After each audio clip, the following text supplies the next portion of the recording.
ஆண்டவராகிய இயேசு கிறிஸ்துவின் நாமம் மகிமைப்படுவதாக. இந்த புதிய மாதத்திற்கு நான் உங்களை வரவேற்கிறேன். கர்த்தர் நல்லவர். 2 மாதங்களை தாண்டி இந்த 3வது மாதத்தில் அடியெடுத்து வைக்க ஆண்டவர் நமக்கு உதவி செய்திருக்கிறார்.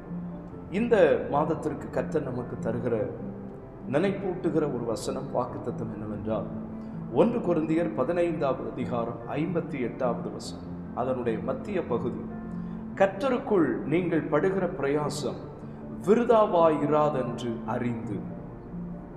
ஆண்டவர் இந்த மாதத்துல உங்க எல்லாருக்கும் சொல்ற ஒரு அன்பின் வார்த்தை, தீர்க்க தரிசன வார்த்தை.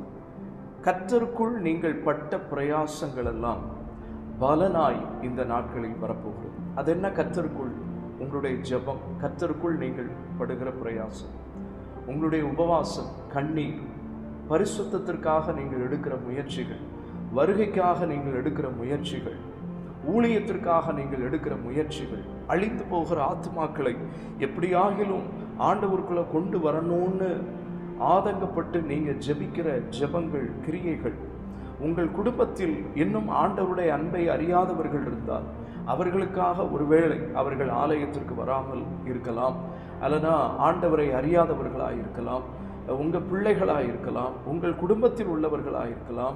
இவர்களுடைய ரட்சிப்பிற்காக, இவர்களுடைய ஆத்துமாக்களுக்காகவெல்லாம் நீங்கள் என்னவெல்லாம் பிரயாசப்படுகிறீர்களோ, ஜெபிக்கிறீர்களோ, கிரியை செய்கிறீர்களோ, கர்த்தர் சொல்லுகிறார், இந்த மாதத்தில் அவைகளுக்குரிய பலனை நீங்கள் பார்ப்பீர்கள். ஆண்டவர் நல்லவர். முதல்ல பிரயாசப்படணும். ஏதோ இந்த உலக வாழ்க்கை போல நம்ம இருக்கக்கூடாது. ஆண்டவர் நமக்கு ஒரு பரிசுத்த வாழ்க்கையை தந்திருக்கிறார், பரலோக வாழ்க்கையை வாக்கு பண்ணியிருக்கிறார்.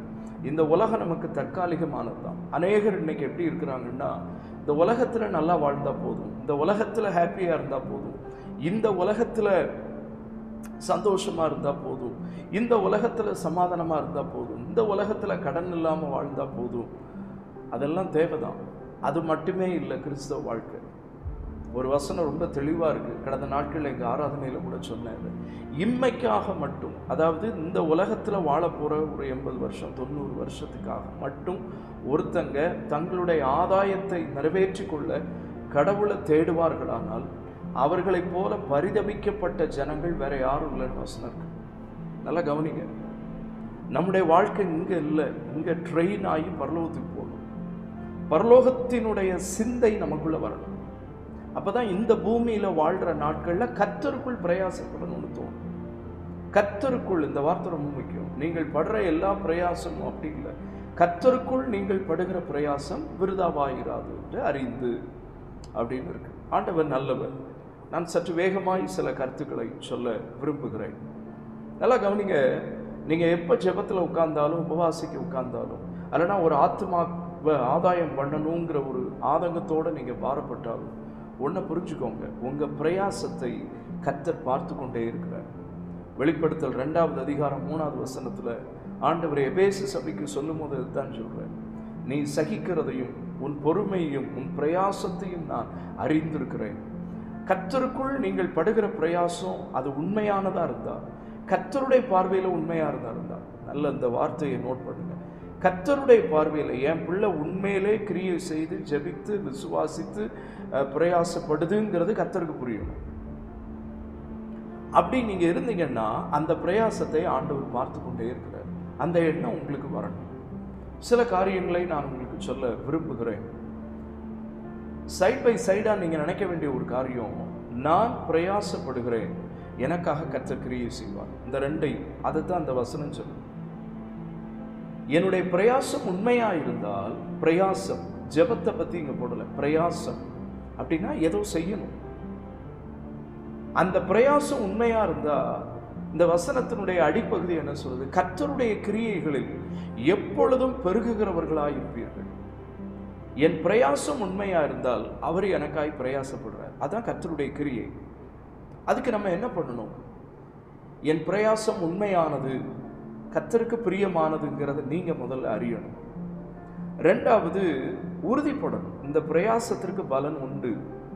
3வது, அந்த உறுதியில் அசைவற்று இருக்கணும். நீங்க எப்போ உறுதியா இருக்கீங்களோ அப்போதான் பிரச்சனை வரும், பாடு வரும், காற்றுகள் வீசும், சூழ்நிலைகள் மாறும், தடுமாற்றங்கள் வரும்.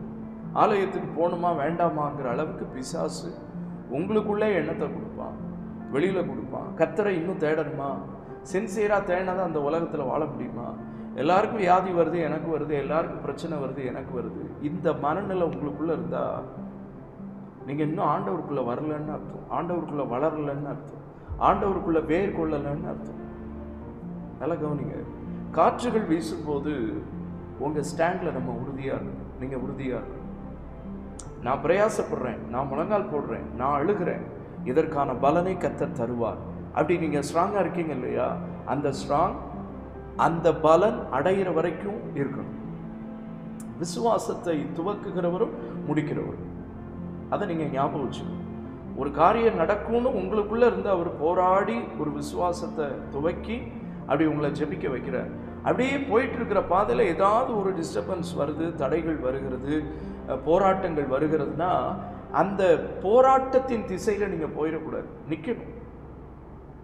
அப்போதான் உங்களுக்குள்ளே இருக்கிறவர் அந்த விசுவாசத்தை நீங்கள் பெற்றுக்கொள்கிற வரைக்கும் கொண்டு இழுத்துட்டு போய் முடிக்க வைப்பார், பலனை பார்க்க வைப்பார். அன்பானவர்களே, இந்த மாதம் உங்களுடைய கிரியைகளுக்கான பலன் வரும். எப்போ வரும்? அதில் நீங்கள் பலன் வருங்கிறதுல உறுதியாக இருங்க. என்ன காற்றடித்தாலும் அசைவற்றுங்கள். கர்த்தருக்குள்ள அவரின் வலது பாரசத்தில் இருக்கிறபடியால் நான் அசைக்கப்படுவதில்லை. அசைஞ்ச உங்களுக்கு பலன் வராது, அசையாமல் இருக்கிற உங்களுக்கு பலன் வரும். அசையாமல் இருக்க ஆண்டவற்றை கேளுங்க, தேவனிடத்தில் மன்றாடுங்க. இந்த மாதத்தில் உங்கள் முழங்காலுக்கான பலன், உங்கள் கண்ணீருக்கான பலன், ஜெபத்திற்கான பலன், உபவாசத்திற்கான பலன், நீங்கள் என்னெல்லாம் கிரியை செய்கிறீங்களோ இவைகளுக்கான பலனை கர்த்தர் உங்கள் கைகளில் தருவார், உங்கள் குடும்பத்திற்கு தருவார், உங்கள் பிள்ளைகள் வாழ்க்கையில் தருவார், உங்கள் வியாபாரத்தில், தொழிலில், பிஸ்னஸில் கர்த்தரவைகளை கட்டளையிடுவார். ஜெபிக்கலாமா விசுவாசத்தோட? நல்ல பிதாவே, நாங்கள் உம்மை துதிக்கிறோம். இந்த நல்ல வாக்குத்தத்த செய்திக்காக உமக்கு நன்றி. நாங்கள் படுகிற பிரயாசம், கர்த்தருக்குள் படுகிற பிரயாசம் விருதாவா இராது என்பதை அறிந்து கொள்ள, விசுவாசிக்க, அதில் உறுதியாக இருக்க, அசைவில்லாமல் இருக்க, உம்முடைய கிரியைகளில் எப்பொழுதும் பெருகி பெற்றுக்கொள்ள, ஆசீர்வதிக்கப்பட கர்த்தர் ஒவ்வொருவருக்கும் உதவி செய்யும். இந்த மார்ச் மாதம் அநேக சாட்சிகள் எழும்பத்தக்க மாதமாக இருக்கட்டும். அநேகருடைய வாழ்க்கையில கட்டுகள் ஆண்டவரே உடைக்கப்படுகிற, இதுவரை நடக்காத நிகழ்வுகள், நல்ல நிகழ்வுகள் நடக்கத்தக்க மாதமாக இருக்கட்டும். அவருடைய பிரயாசங்களை கர்த்தர் பாரும், கண்ணீரை பாரும், முழங்காலை பாரும், உபவாசத்தை பாரும்.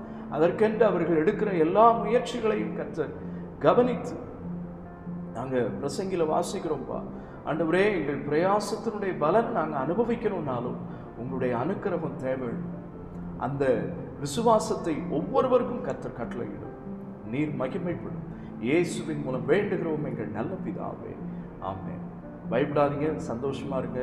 உங்கள் பிரயாசத்திற்கான பலனை நீங்கள் அனுபவிப்பீர்கள். God bless you.